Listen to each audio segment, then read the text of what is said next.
سلطان عبدالحمید عثمانیہ سلطنت میں شہزادے پیرس اعلیٰ تعلیم حاصل کرنے گئے تھے، جو 19ویں صدی کی تیسری دہائی کا قصہ ہے۔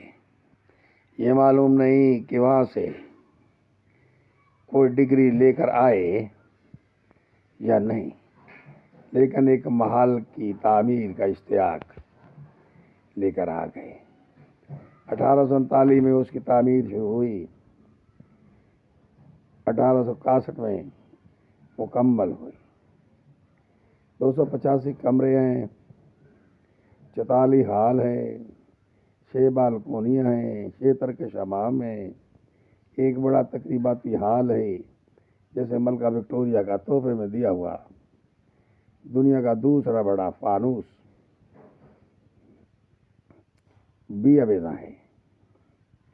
اسے دنیا کا دوسرا بڑا فانوس بتایا جا رہا ہے۔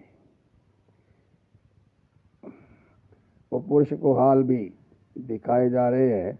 یہاں سلطان غیر ملکی سفیروں سے اسناد سفارت وصول کرتے تھے، پھر ان کے اعزاز میں دعوت کا اہتمام کرتے تھے۔